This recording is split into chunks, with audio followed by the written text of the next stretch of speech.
Acclamons le Seigneur et nous le croyons de tout notre cœur. Il est grand Seigneur. Nous reprenons nos places et nos cœurs. Comme nous communiquer le Saint-Esprit, pas comme nous. Laisse Dieu d'amour et de que ce soit toi ceux qui communiquent la parole. Et que le Saint-Esprit fasse le reste au nom de Jésus, notre Seigneur, avec l'action de grâce. Amen. Amen. Alléluia. Amen. Nous bénissons le Seigneur parce qu'il y a beaucoup de joie. Là où il y a la présence de Dieu, il y a la joie. Si vous arrivez à un endroit où il n'y a pas la présence de Dieu, c'est qu'il y a un fruit de l'esprit qui manque. Où il n'y a pas de joie, plutôt c'est qu'il y a un fruit de l'esprit qui manque. C'est que tout est même qui est la présence du Saint-Esprit. Il y a la joie. Et nous bénissons le Seigneur pour la semaine qui vient de se passer. Nous avons eu beaucoup de messages importants pour la construction de notre vie chrétienne. Nous célébrons l'anniversaire de la Pentecôte. Alléluia. Amen. C'est l'anniversaire de la Pentecôte, l'anniversaire de la réalisation de la promesse faite par Jésus-Christ. Je ne vous laisserai jamais seul. À partir d'un jour comme celui-ci, les disciples ne pouvaient plus jamais se sentir seuls. Et à partir d'un jour comme celui-ci, nous ne devrions plus jamais de notre vie nous sentir seuls. Amen. Amen. C'est pourquoi nous avons eu quelques échanges au courant de la semaine sur notre compréhension du Saint-Esprit. On nous a parlé du Saint-Esprit et d'une vie glorieuse. Et le mercredi, il s'agissait du Saint-Esprit, non, de nous identifier à partir de notre position vis-à-vis du Saint-Esprit. C'était qui suis-je? Et l'Ancien nous a clairement expliqué les trois genres de personnes dans le monde, pas forcément dans l'Église, mais dans le monde entier. Il y a des personnes sans Jésus-Christ, c'est que nous étions à un moment donné, et ce que sont certains et plusieurs en dehors de l'Église, et ce que pour même être certains à l'Église. Il y a chrétiens chacun et chrétiens spirituels remplis du Saint-Esprit. Le vendredi, il nous a été on nous a parlé de merveille des dieux. Dieu est un Dieu qui produit des merveilles. Même le jour de la Pentecôte, le passage que Papa Bertrand vient de lire ici, nous a rapporté des merveilles des dieux. Les gens sont en prière. Un bruit s'est produit. Tout l'environnement l'a entendu. Eux-mêmes qui étaient dans la prière, ils ont entendu.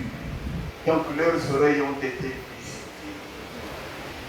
Des langues semblables aux langues de feu, séparées les unes des autres, sont apparues et s'est posées sur chacun des membres des enfants des Dieu qui étaient dans cette assemblée.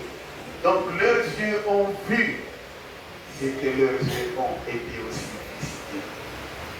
Puissent nos oreilles et nos yeux être visités aujourd'hui. Amen. Ils ont senti que les lieux étaient remplis de la présence et de la puissance de Dieu. Donc leurs émotions ont été aussi visitées parce qu'ils ont senti la présence de Dieu. Puissent tes émotions être visitées aujourd'hui, afin que tu sentes la présence de Dieu. Amen. Amen. Amen. Et aujourd'hui, nous allons parler du Saint-Esprit dans cette première intervention, le Saint-Esprit et la communion fraternelle. Évidemment, à un moment donné, j'avais l'impression que ça faisait bizarre de parler de la communion fraternelle le jour de la Pentecôte. Et je me suis rendu compte que donc moi-même je ne comprenais pas la Pentecôte. Alléluia. Amen. Lorsque j'ai commencé à comprendre la Pentecôte, j'ai compris que c'était le meilleur jour pour parler de la communion fraternelle. Amen. Amen. Est-ce que nous pouvons procéder à la lecture? Lisons, comme nous affiche le texte, de 5 des Apôtres, chapitre 4, à partir du 32e verset, jusqu'au chapitre 5, verset 12. On peut nous afficher, nous allons lire ensemble. La multitude de ceux qui avaient cru n'était qu'un cœur et qu'une âme. Nul ne disait que ses biens lui appartinssent en propre, mais tout était commun entre eux. Les apôtres rendaient avec beaucoup de force témoignage de la résurrection du Seigneur Jésus, et une grande grâce reposait sur eux. Car il n'y avait parmi eux aucun indigent. Tous ceux qui possédaient des champs ou des maisons les vendaient, apportaient les prix de ce qu'ils avaient vendu et les déposaient aux pieds des apôtres, et l'on faisait des distributions à chacun selon qu'il en avait besoin. Joseph, surnommé par les apôtres Barnabas, ce qui signifie fils d'exhortation, lévite originaire de Chypre, vendit un champ qu'il possédait, apporta l'argent et le déposa auprès des apôtres. Mais un homme nommé Ananias avec Saphira, sa femme, vendit une propriété et retint une partie du prix, sa femme le sachant, puis il apporta le reste et le déposa aux pieds des apôtres. Pierre lui dit à Ananias, pourquoi Satan a-t-il rempli ton cœur au point que tu manques au Saint-Esprit et que tu aies retenu une partie du prix du champ? S'il n'eût pas été vendu, ne te resterait-il pas? Et après qu'il a été vendu, le prix n'était-il pas à ta disposition? Comment as-tu pu mettre en ton cœur un pareil dessein? C'est pas les hommes que tu as menti, mais à Dieu. Ananias entendit ces paroles, tomba et expira. Une grande crainte saisit pour les auditeurs. Les jeunes gens s'étaient levés, l'enveloppèrent, l'emportèrent et l'ensevelirent. Environ 3 heures plus tard, sa femme entra sans savoir ce qui était arrivé. Pierre lui adressa la parole. Dis-moi, est-ce à un tel prix que vous avez vendu des champs? Oui, répondit-elle, c'est à ce prix-là. Alors Pierre lui dit, comment vous êtes-vous accordés pour tenter l'Esprit du Seigneur? Voici, ceux qui ont enseveli ton mari sont à la porte, et ils t'apporteront. Au même instant, elle tomba au pied de l'apôtre et expira. Les jeunes gens, étant entrés, la trouvèrent morte. Ils l'emportèrent et l'ensevelirent auprès de son mari. Une grande crainte s'empara de toute l'assemblée et de tous ceux qui apprirent ces choses. Beaucoup de miracles et de prodiges se faisaient au milieu du peuple par les mains des apôtres. Ils se tenaient tous ensemble au portique de Salomon. Amen. Hein? Amen. Il y a dans ce que nous venons de lire des petites choses qui ont besoin d'être clarifiées. Peut-être que plusieurs sont comme j'étais aussi. Lorsque je lisais ce passage, quand j'étais jeune, voilà l'image que je me faisais.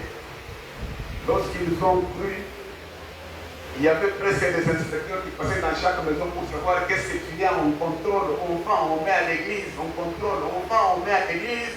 Et on commence à partager chacun 50-50. C'est la première appréhension que j'avais de ce passage. Peut-être que vous comprenez comme ça aussi. Alléluia. Amen. Je crois qu'il faut qu'on précise que c'était volontaire. C'est-à-dire, si vous voulez donner, vous donnez. Si vous ne voulez pas donner, vous ne donnez pas. Il n'y avait pas une loi, une obligation qui exigeait que tout le monde donne. Est-ce que tu as combien de maisons à Saint-Simon? J'en ai 2, mais vends toutes les maisons, on va distribuer. Ce n'était pas comme ça. Amen. Amen. Que ça soit connu, parce que moi je me disais, mais quelles injustices sont développées. Mais les Saint-Esprit faisaient des choses comme ça. Aller pourchasser les gens même jusqu'à dans leur dernière retraite. Non, c'était comme ça. C'était des actes volontaires. Et même le partage, ce n'était pas qu'on a vendu la maison combien à 10 000 $. Et nous sommes combien? Nous sommes 40.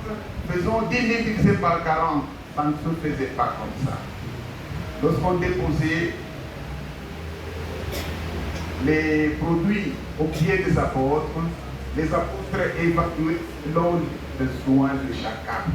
Amen. Amen. Hein? Amen. C'était selon le besoin de chacun. Ça, c'était ma compréhension. À un moment donné, quand j'étais jeune, j'ai compris qu'il y en a encore qui ont cette compréhension. Avant d'y arriver, nous avons parlé d'Anias et Saphira, que nous avons pendant longtemps utilisé comme quelque chose qui fait peur à ceux qui ne donnent pas. Tu ne donnes pas, souviens-toi d'Ananias et Saphira.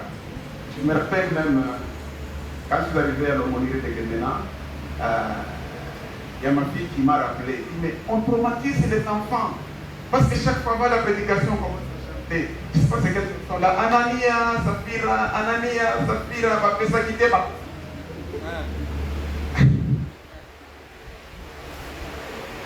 Non. Dieu, Ananias et Saphira ne sont pas morts parce qu'ils n'ont pas donné. Alléluia. Ananias et Saphira sont morts d'abord, parce qu'ils avaient un autre objectif en donnant que celui de la communion éternelle, et les deux, pour remplir leur objectif, ils ont menti.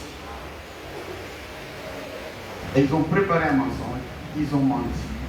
Et ça paraît facile parce que dans notre société, nous mentons facilement. Mais attention, le mensonge et l'orgueil sont deux choses qui peuvent tuer toute une communauté et même toute une église et toute une communion fraternelle. Ces deux choses-là ne devraient pas être facilement acceptées et laissées passer. Le mensonge et l'orgueil. Nous allons y revenir, c'était juste... mais pourquoi aujourd'hui devions-nous parler de la communion fraternelle? La première réponse, c'est que... j'ai compris. La communion fraternelle est née de l'action du Saint-Esprit. Parce que lorsque l'Église a commencé, la communauté apostolique a commencé, il persévérait dans 4 activités. Lesquelles? Il persévérait dans 4 activités. L'Église, les 4 principales activités de l'Église des apôtres, c'était lesquelles? La prière, l'enseignement, la fraction de pain et la communion fraternelle. Alléluia. Nous avons compris que plusieurs viennent à l'église. Dans notre pays, nous prions beaucoup, nos églises prient beaucoup. C'est une bonne chose, une des activités principales de l'église, la prière. Nous venons aussi à l'église et nous allons même visiter d'autres églises pour les enseignements. On apprend qu'il y a un grand prédicateur qui est venu des États-Unis, ou du Zimbabwe, ou de Lubumbashi. Je vais aussi l'écouter. Sur le plan des enseignements, l'église atteint quand même, l'église générale atteint quand même un bon niveau. On a des grands prédicateurs, des grands enseignants.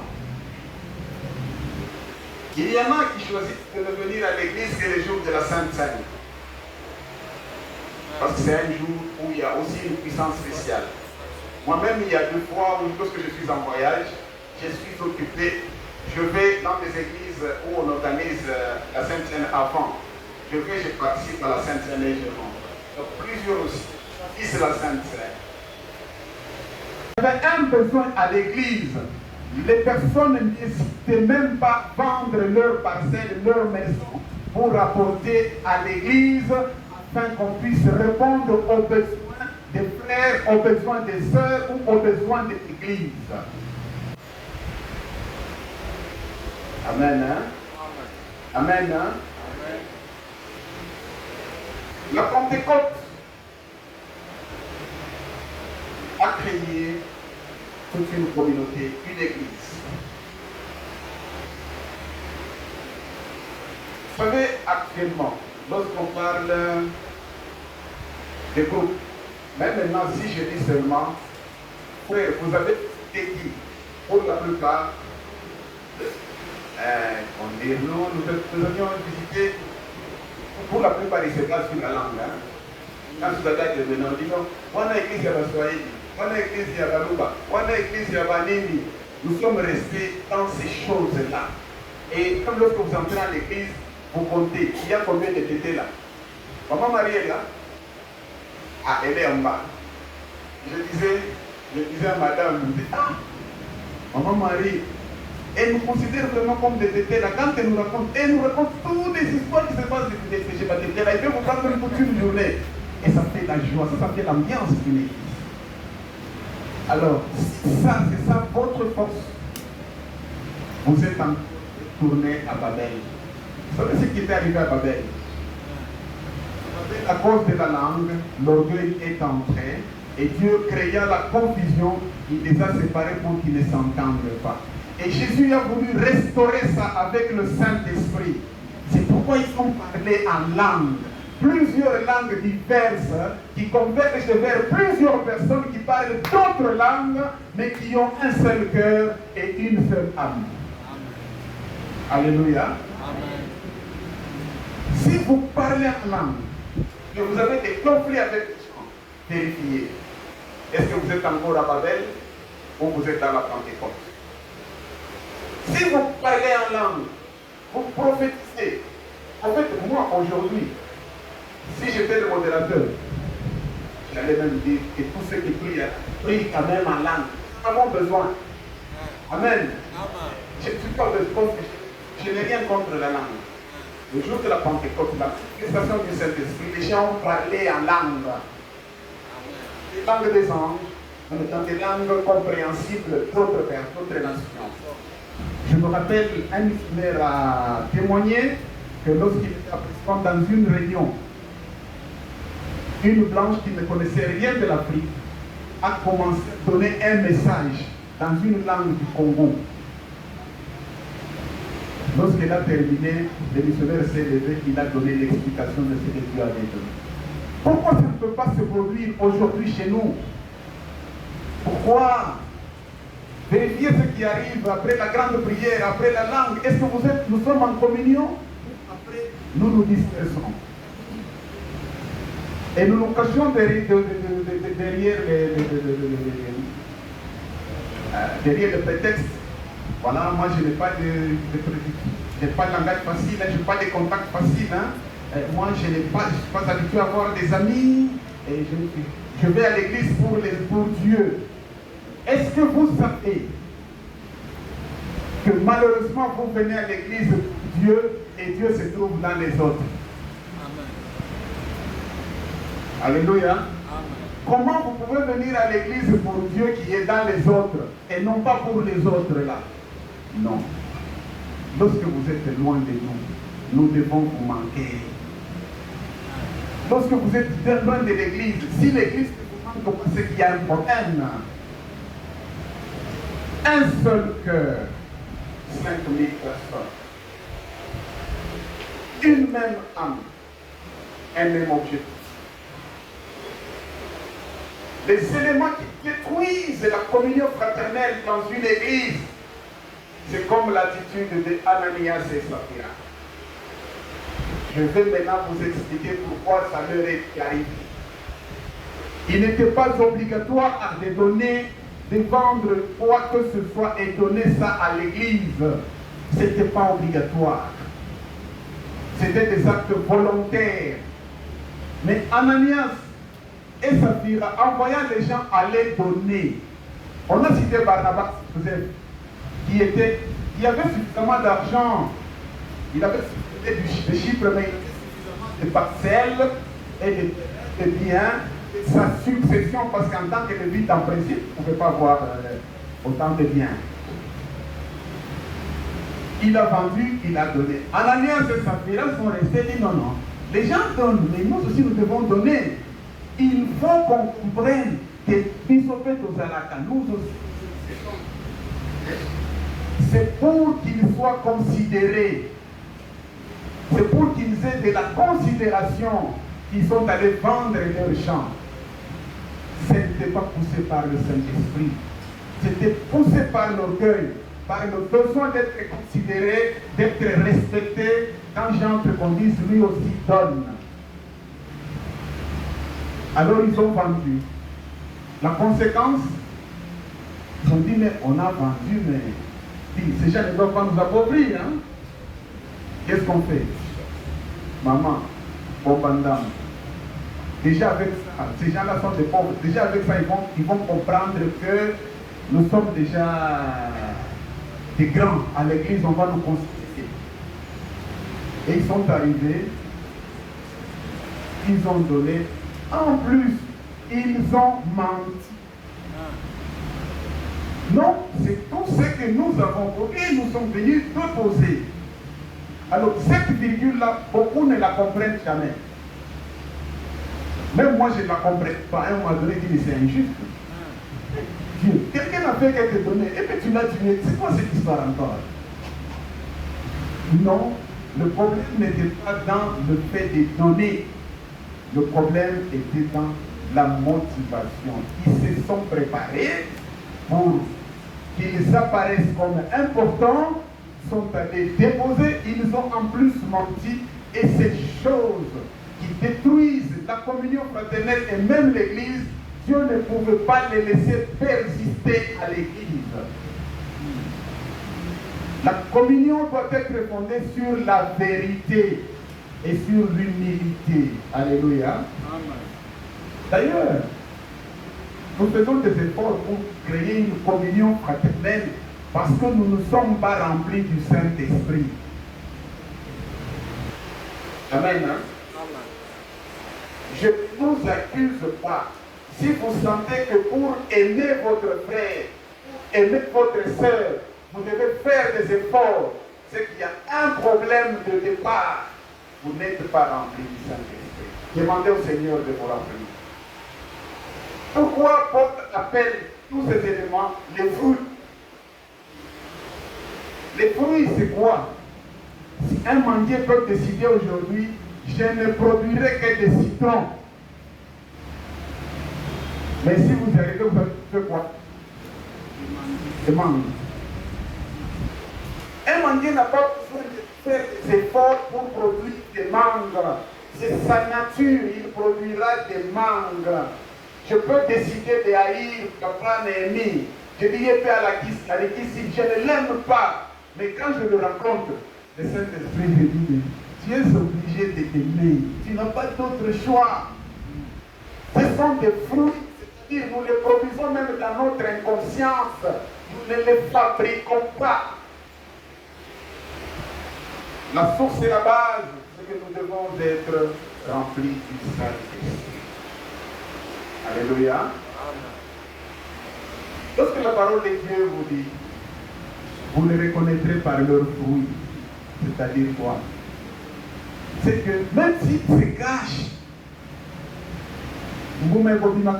on va voir les mouvements qui disent non, ça c'est un chrétien. Non, ça ce n'est pas un chrétien. Non, ça c'est un chrétien. Non, ça c'est un païen. Non, celui-ci, sa langue là, il est encore à Babel. Il n'a pas encore traversé la Pentecôte. Nous voulons qu'aujourd'hui, dans la prière qui va suivre, nous parlions en langue. Mais la langue de la Pentecôte. Notre parler langue sera définie par nous-mêmes, juste après les cultes. Vous sentez que la haine envers Bertrand revient, c'est qu'il y a encore un problème. Dites, Seigneur, revisite-moi. Alléluia. Je me rappelle un jour ici, nous avons prié pour l'amour. Je me demande si j'ai prié. Parce que je me dis, lorsque le Seigneur dit, aimez-vous les uns les autres, c'est un ordre. Et moi je me retourne vers lui, Seigneur, donne-moi l'amour. Alors qu'est-ce que j'ai?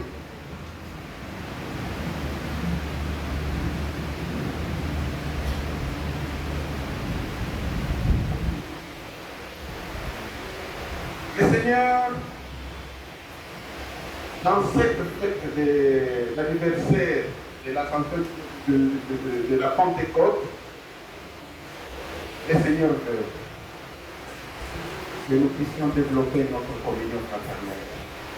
Et notre communion fraternelle donnera la puissance à l'Église. Alléluia.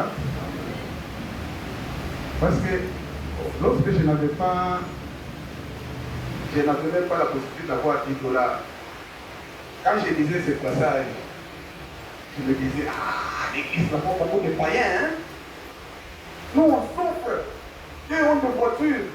Mais si on prenait seulement toutes les voitures là, on vend, on se distribue chacun, et puis chacun fait ce qu'il veut avec son argent. Ça c'était mon. Mais c'était une fausse compréhension. Entre-temps, l'Esprit de Dieu me disait, est-ce que tu as déjà vu ce que tu peux faire à l'église là? Est-ce que vous savez que celui qui a côté peut peut-être avoir besoin d'un 13 kilos seulement? À un niveau donné, nous avons l'impression que les stylos n'est plus un besoin. Mais le Seigneur peut vous convaincre. Vous regardez celui qui est à côté de vous, sentez ses frères. Apparemment, même les stylos là, il n'en a pas. Vous avez quand même 1000 francs de plus. Dites-moi non, ancienne fille. Je vois ce frère-là, c'est comme s'il a besoin de cet argent-là pour les stylos. Ancien, est-ce que vous pouvez prendre ça pour lui?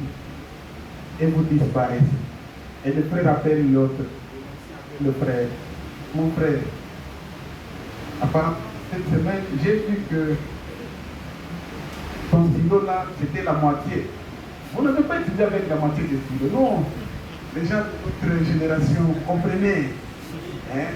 Stylo, la moitié là, où vous prenez deux stylos, l'un terminé, l'autre non terminé, vous transposez l'encre et vous vous partagez avec votre frère. Alors, disons frère, ça, vous avez un stylo. Et le frère se sent compris, vu et pris en charge à cause d'un stylo. J'ai une tante aujourd'hui.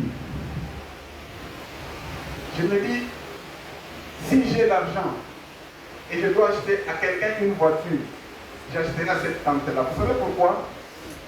Je n'avais pas je manquais de stylos. Elle a fait 5 km à pied.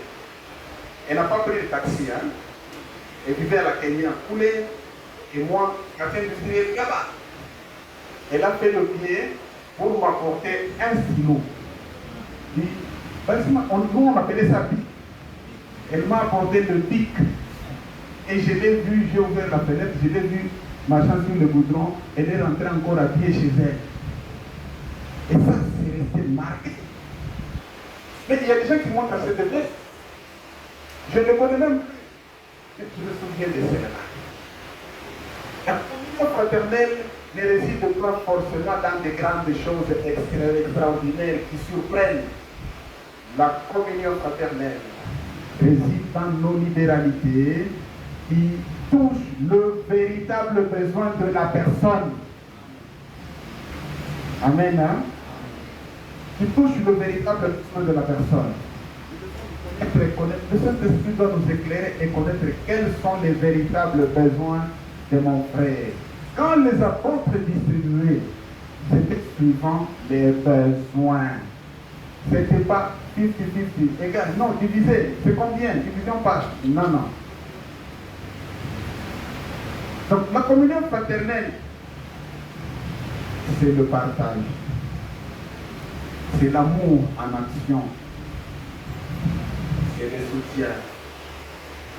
C'est l'engagement les uns envers les autres. C'est l'offrande personnelle de sa vie qu'on donne à Christ, à l'Église et à l'autre.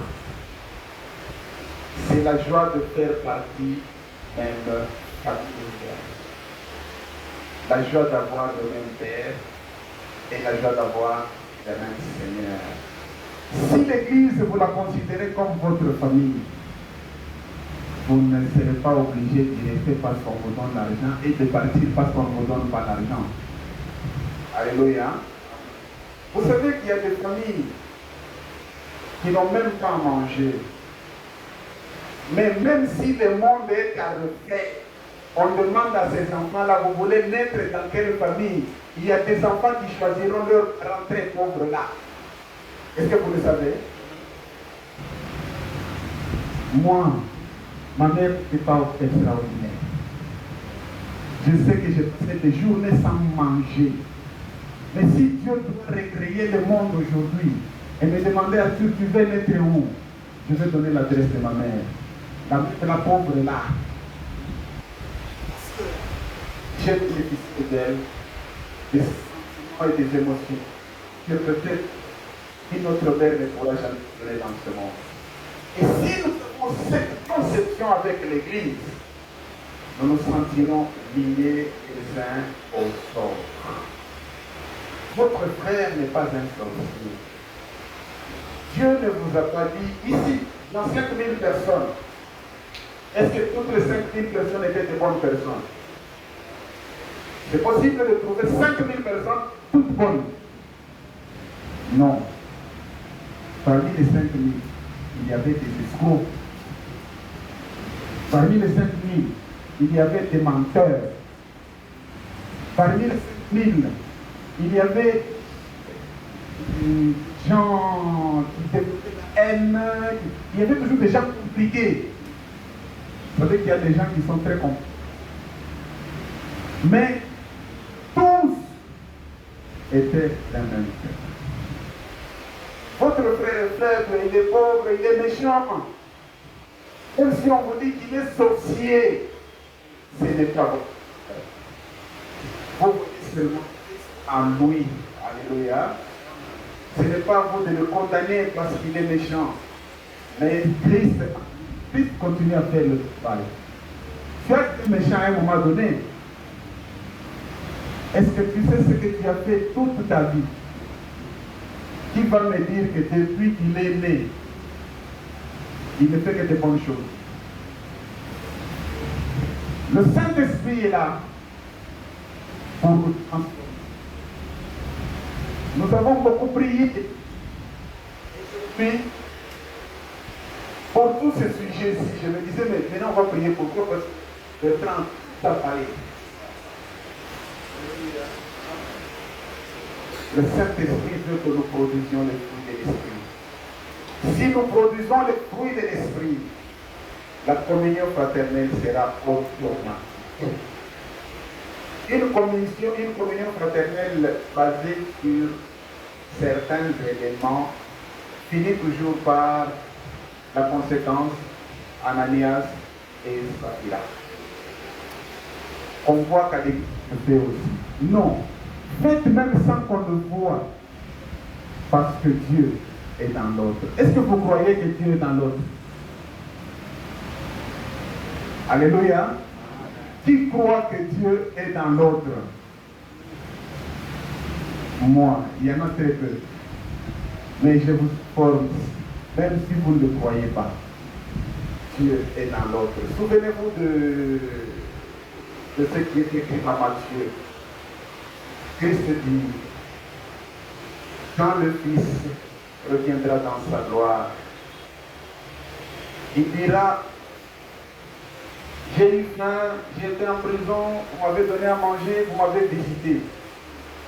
Et les Juifs lui poseront la question, où avons-nous vu avoir faim ou en prison? Il dira, lorsque vous l'avez fait à l'un de mes petits, c'est à moi que vous l'aurez fait. Alléluia. Est-ce qu'on peut s'engager à faire? Pas être les mamans, comment on les appelle? Les mamans sociales ou les papas sociales? Non, à l'église, il n'y a pas de mamans et de papas sociales. Ne les cherchez pas à l'église. L'église doit être puissante comme l'église. Alléluia. Maman sociale, c'est avec caméra pour qu'on voit. Mais à l'église, il y a des serviteurs de Dieu. Ne dites pas non. L'ancien ami, c'est vraiment une papa sociale. Non, c'est un serviteur de Dieu. Il n'y a pas de papa social et de maman sociale à l'église.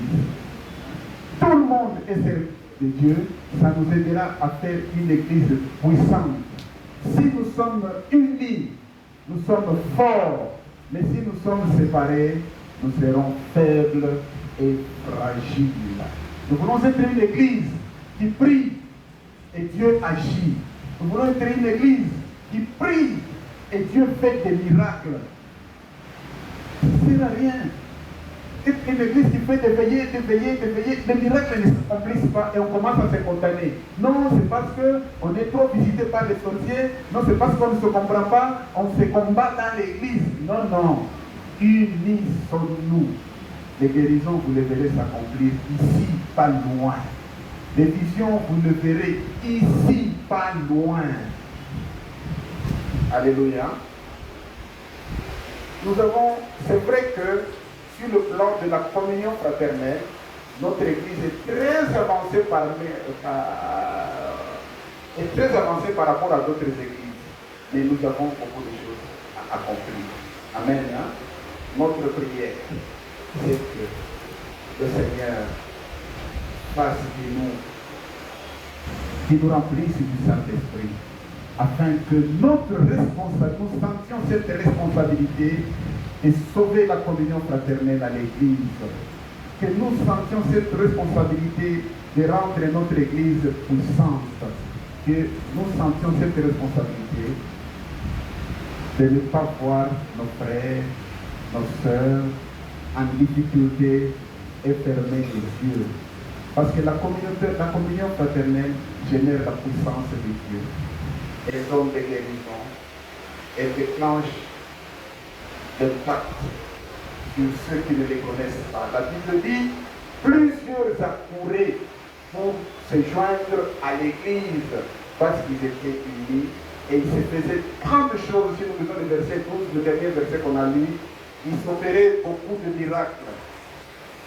Est-ce qu'on peut désirer voir certains miracles aujourd'hui? Nous prêchons aux gens, les gens se moquent de nous, nous nous fâchons même, et parfois c'est bizarre. On dit, mais votre Dieu puissant, il a fait quoi? Parfois on n'a pas dit, vous allez répondre comment? Vous allez prêcher à quelqu'un, il dit, non, mon Dieu est puissant, il a fait quoi? Vous commencez à citer Abraham. Il y a des problèmes aujourd'hui. On ne rentre pas à Abraham. Aujourd'hui, nous avons le Saint-Esprit. Il a fait quoi? Non, il peut le faire. Nous nous mettons, nous prions et Dieu accomplit. Alléluia. Puissions-nous être cette église-là. Que le Seigneur vous bénisse.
fortifier dans notre message.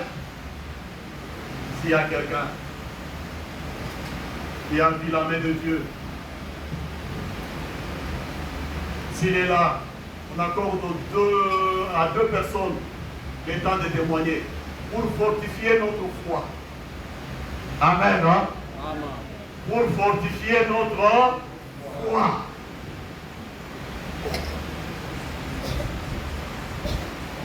N'aie pas peur. N'aie pas honte. Si le Seigneur t'a visité, on te laisse l'espace pour fortifier la foi des uns et des autres.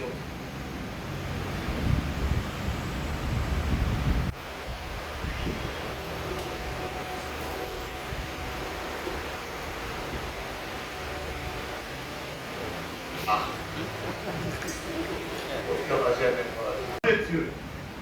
S'il s'accorde pour demander quoi que ce soit, il est cela. Amen. Amen. Hein? Amen. Bien-aimé, rassure-toi que nous ne sommes pas réunis pour rien. Dieu nous a visités. Amen. Dieu a restauré nos familles. Dieu a restauré nos ministères. Dieu a restauré son église. Bien-aimé, Dieu a restauré. Est-ce qu'on peut acclamer très fort?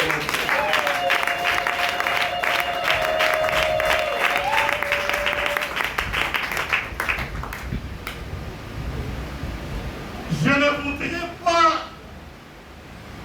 que tu rentres en rentrant d'ici et qu'on baisse cette température. Amen. Amen. Je ne souhaite pas et je ne conseille pas. Je ne souhaite pas et je ne conseille pas.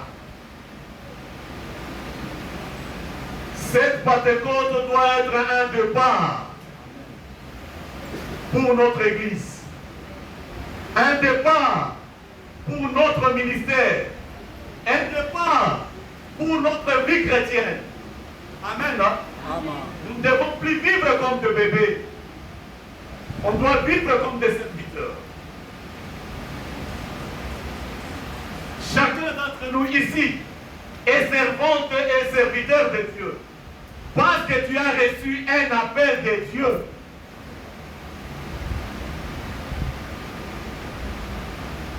Raison pour laquelle Dieu a mis dans le cœur de son serviteur qu'on puisse parler du Saint-Esprit et de la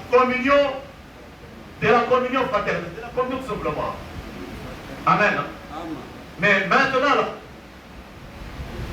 nous allons parler du Saint-Esprit, toujours du Saint-Esprit et encore du Saint-Esprit. Et une vie des signes et des prodiges. Amen. Amen. Notre vie est un miracle. Notre vie est constituée de signes et de prodiges. Il y a un problème. Comme disent les informaticiens, nous ne mettons pas à jour ce que nous sommes. Amen, non? Amen. Nous ne nous mettons pas à jour. Nous ne prenons pas conscience de ce que nous sommes. Parce que moi-même, je suis un miracle. Toi aussi, tu es un miracle. Tu es un signe. Tu es un prodige.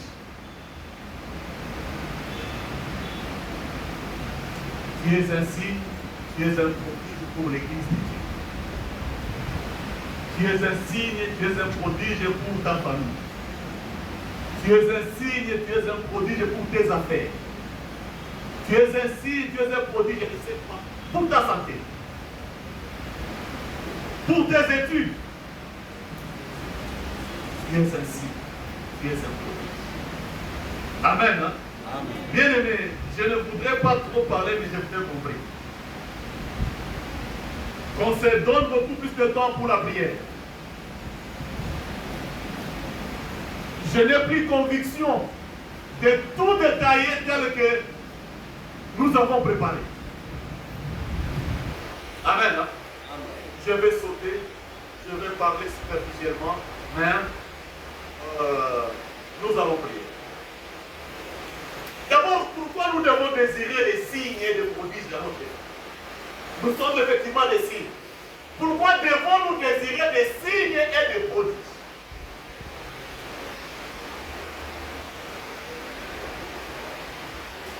Je vous épargne une définition. Vous pouvez même aller dans les dictionnaires. Ça, c'est un devoir que je donne à chacun d'entre nous. Il va chercher les signes, c'est quoi? Les prodiges, c'est quoi? Pourquoi devons-nous désirer vivre les signes et les prodiges? Pour quelle motivation? Lisons ensemble. Psaume 89. 86 plutôt, verset 10.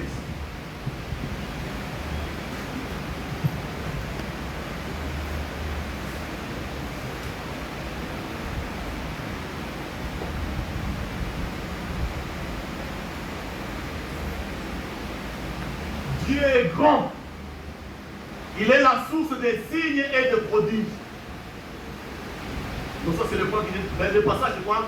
Car tu es grand, tu opères des prodiges, toi seul tu es Dieu. C'est ça la grande motivation que nous devons désirer. Des signes et des prodiges dans notre vie. On ne doit pas mener une vie normale. Parce que tel que nous sommes ici, je vous informe que nous sommes des surnaturels. Amen. Amen. Amen. Moi, je suis un surnaturel.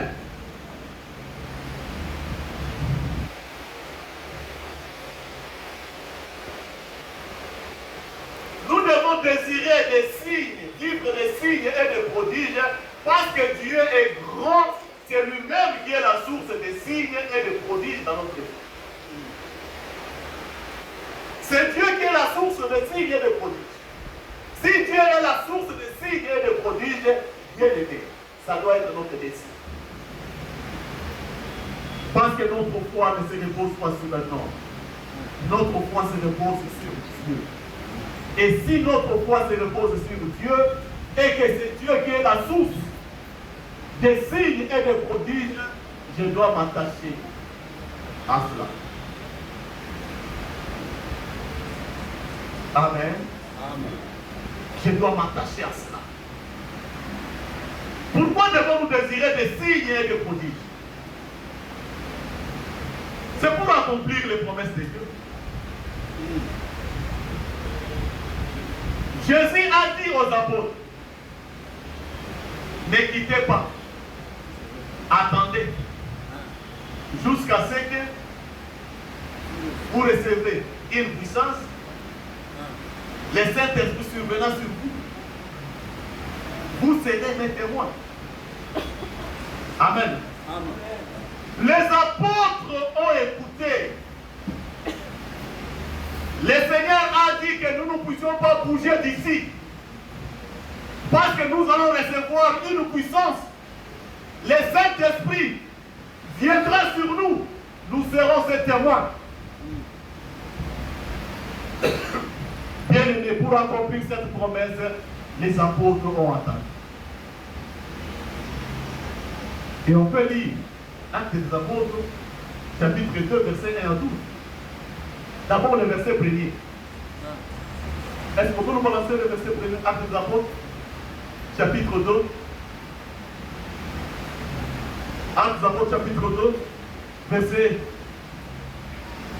premier, ou soit le verset 1 à 11. On va lire seulement le premier verset. Les jours de la Pentecôte, ils étaient tous ensemble dans le même lieu. Pourquoi ils étaient ensemble dans le même lieu? C'est pour obéir à une instruction. Amen. Amen. C'est pour obéir à une instruction.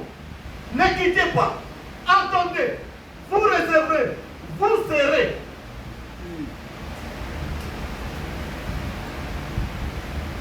Amen. Amen. Ne rentre pas. Ne rentre pas. Parce que tu vas recevoir. Amen. Tu seras. Amen. Hein? Amen. Ne rentre pas. Tu vas recevoir. Tu seras. Amen.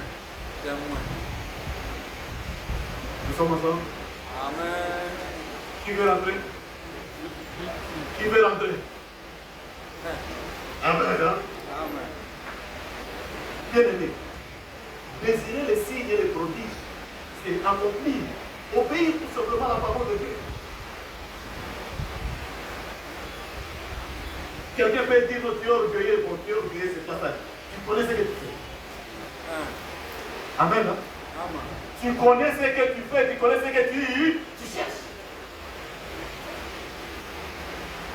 Les signes est l'apanage de Dieu. Les prodiges est l'apanage de Dieu. Et si j'ai confiance, je fais foi à ces dieux, je dois désirer les signes.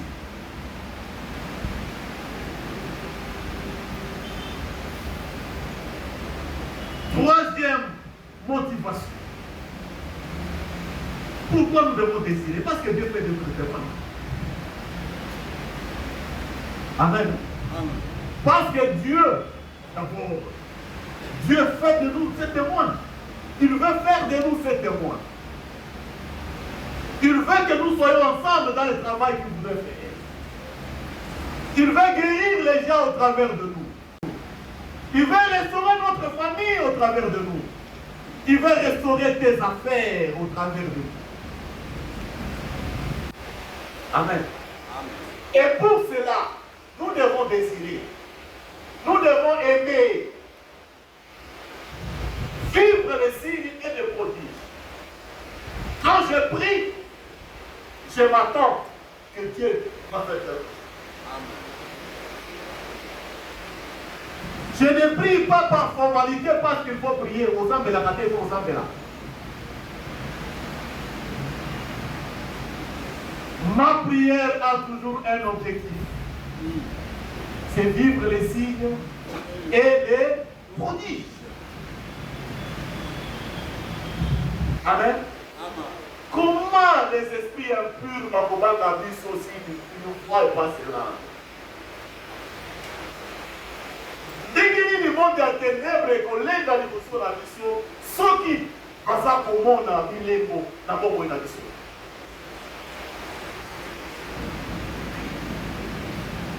Cette Pentecôte veut nous réveiller. Que nous sommes des signes et des prodiges.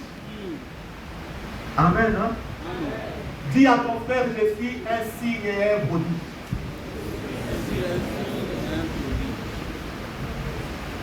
Nous sommes des signes et des prodiges. Aujourd'hui, nous allons demander à Dieu de nous restaurer pour que nous soyons réellement des signes et des prodiges. Amen. Hein? Amen. Nous soyons des signes et des prodiges pour nos enfants.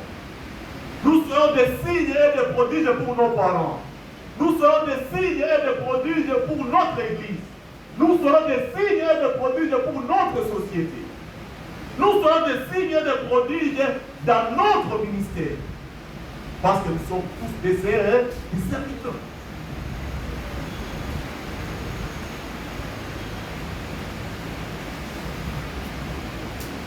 Et le tout dernier point, pourquoi nous devons désirer les signes, vivre les signes et les prodiges? Parce que nous sommes le choix de Dieu. Amen. Amen. Nous sommes le choix de Dieu. Comme nous sommes le choix de Dieu, les signes seront notre apanage. Amen. Les prodiges, ça ne doit pas nous surprendre. Parce que le Seigneur a dit, voici les signes qui accompagneront ceux qui auront cru. Amen.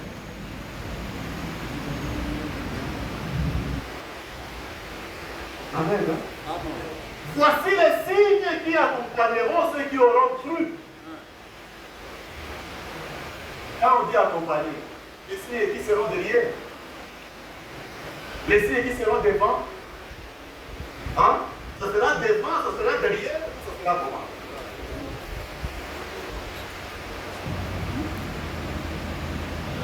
Bien-aimés, réveillons notre foi. notre foi. Nous ne sommes pas ce que nous sommes.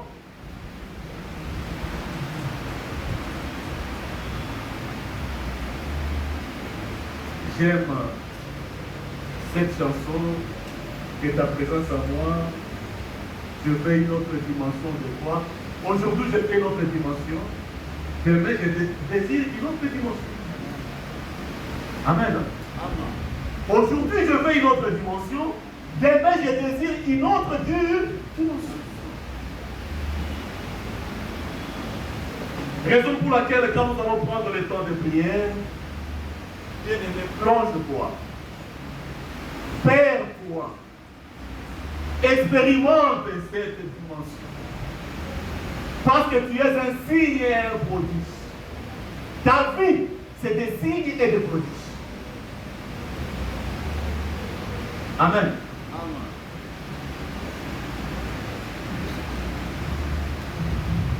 C'est par là que nous allons méditer. On va donner les clés pour vivre des signes et des prodiges. Amen. Amen. Prenons ensemble 2 Corinthiens chapitre 5, verset 6. Et Marc, j'ai déjà pardonné la démonstration de Marc 16, verset 17 à 18. Si quelqu'un est en Christ, il est une nouvelle créature. Les choses anciennes sont passées, toutes choses sont devenues nouvelles.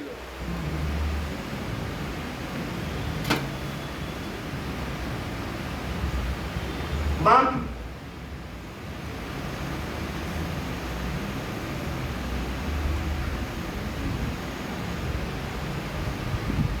commence par verset 16, 17, ok. Voici les miracles qui accompagneront ceux qui auront cru. En mon nom, ils chasseront les démons, ils parleront de nouvelles langues, ils saisiront des serpents, s'ils boivent quelques breuvages mortels, ils ne leur feront point de mal. Ils imposeront les mains aux malades et les malades feront quoi? Guéri. Amen. Le pasteur imposera les mains aux malades et les malades seront guéris. Les anciens seulement imposeront les mains aux malades et les malades seront guéris. C'est ça? Non. Ceux qui auront cru. Amen. Amen. Hein? Amen. Ceux qui auront cru imposeront les mains aux malades. Même moi-même, si je suis malade, je mets ma main sur là où je souffre. Parce que c'est un signe et un. Bien aimé, que la situation qui nous tourmente ne nous domine pas. Parce que la plupart des cas, nous nous fatiguons face à la situation, oubliant que la source des signes et des prodiges, c'est Dieu. Et moi, je crois à Dieu, donc Dieu fait de moi une source de signes et de prodiges également.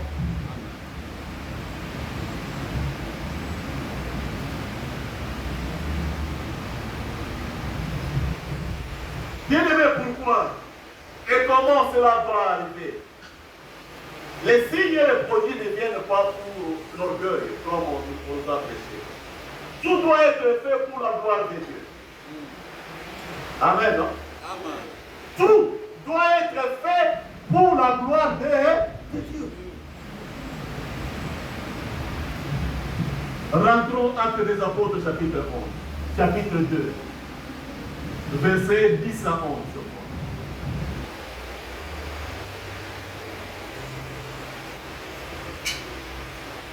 On commence à partir du verset 9. 8. Et comment les entendons-nous? Dans notre propre langue, à chacun notre langue maternelle. À notre propre langue, dans chacun notre langue maternelle. Oui, 9.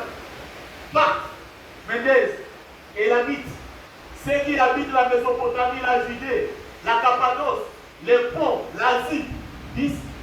La Phrygie, la Pamphylie, l'Égypte, les territoires de Libye voisine de Cyrène, et ceux qui sont venus de Rome, Égypte et prosélytes, oui, 11, Grécois et Arabes, comment les attendons-nous parler dans nos langues les merveilles de Dieu? Amen. Amen. Amen. Amen. Bien aimé, tout doit être motivé pour rendre gloire à Dieu. Je suis signe et prodige pour la gloire de Dieu.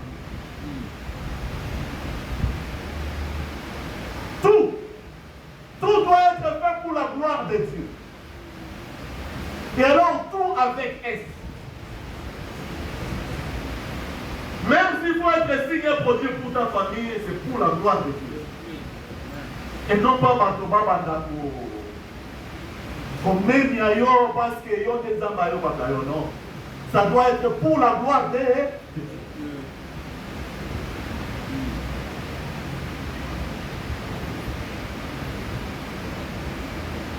Et nous devons nous laisser modeler par les Saint-Esprit. C'est-à-dire que nous devons être sensibles à l'action du Saint-Esprit, à la voix du Saint-Esprit. Si nous voulons vivre des signes et des prodiges. Et enfin, nous devons développer l'intimité avec le Saint-Esprit. Amen. Amen. Développons l'intimité avec le Saint-Esprit. Ça, s'il faut compter les mots intimité dans cette église. Hein? Les mots intimité dans cette église. Presque dans toutes les prédications. Presque dans toutes les prédications, il y a mot intimité. Ça ne manque presque pas.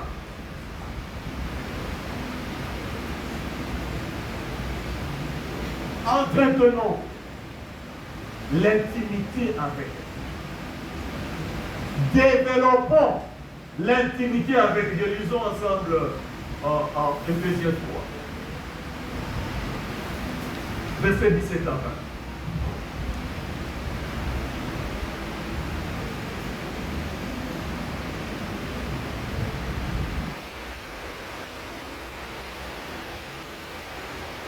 En sorte que Christ habite dans vos cœurs par la foi, afin qu'étant enracinés et fondés dans l'amour, vous puissiez comprendre avec tous les saints quelle est la nature, la longueur, la profondeur et la hauteur, et connaître l'amour de Christ qui surpasse toute connaissance. Amen. Amen. Amen. Amen. Bien-aimés, nous voulons aller loin avec le Seigneur. Nous voulons être des signes permanents, des prodiges permanents. La Bible dit, le Seigneur Jésus-Christ doit être enraciné dans notre cœur. Pour connaître l'amour de Christ qui surpasse toute connaissance, en sorte que vous soyez remplis jusqu'à toute plénitude de Dieu.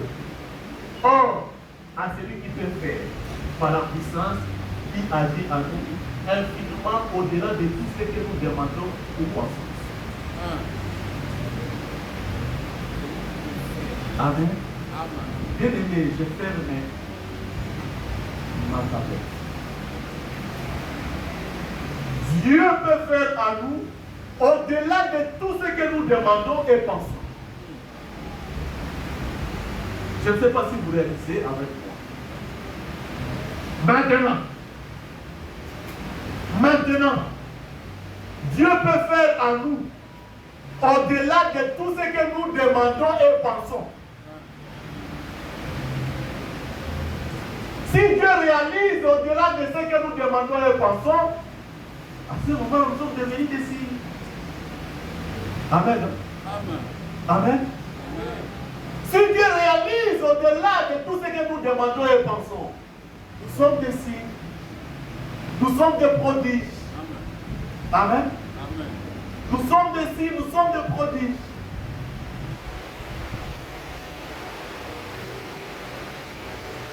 C'est ce que les apôtres avaient compris.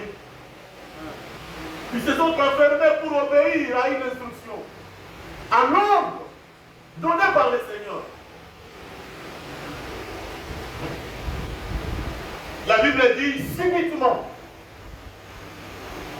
il y a eu un vent impétueux. Il y a une manifestation de la puissance de Dieu. La puissance du Saint-Esprit. Et la Bible dit, les langues, ils ont vu les langues de feu sur la tête de chacun. Mais tout part où? Tout part à l'obéissance d'une instruction. Amen. Hein? Amen. Tout part là. Tout ce que nous avons lu ici, ce sont des conséquences.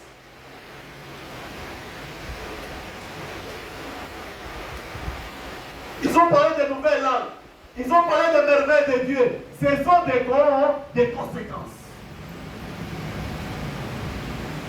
C'est possible que nous fassions au-delà. Amen. Amen, non? Amen. Amen. Amen. C'est possible que nous fassions au-delà. Parce qu'ils ne sont plus. Toyoka ya bango, Tomona ya bango. Et c'est guéri à nous. Amen. Je vais demander à la chorale de nous balancer encore cette chanson qui est en présence. Soit vraiment réel. C'est avec ces cantiques que tous nous allons nous plonger dans la prière. Nous allons demander au Seigneur, Seigneur, je ne voudrais pas quitter ces lieux sans que je réalise que je suis devenu ainsi un prodige pour l'Église de Dieu. Ainsi, un prodige pour mes enfants. Ainsi, un prodige pour mes parents. Ainsi, un prodige pour ma nation, pour ma grande famille. Je ne voudrais pas quitter. Amen. Quelqu'un a vu quelque chose ce matin. Quelqu'un a expérimenté quelque chose ce matin. Est-ce que tu peux chanter si tu as réellement vu? Tu appelles ton voisin à voir aussi. Amen. Oh.